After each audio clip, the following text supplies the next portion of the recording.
Glam Up with Amy, and I'm finally here with my first makeup tutorial.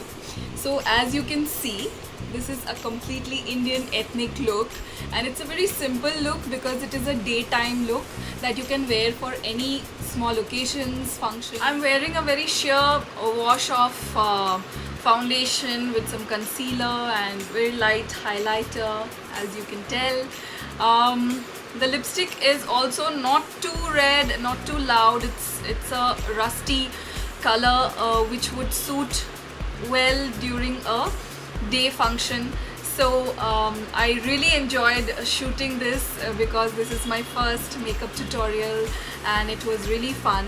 I'm showing the products to you, but you can always check out the description box below because all the product details will be there. Share your comments below if you like the video, and even if you don't like the video, you can share your comments and let me know what better I can do.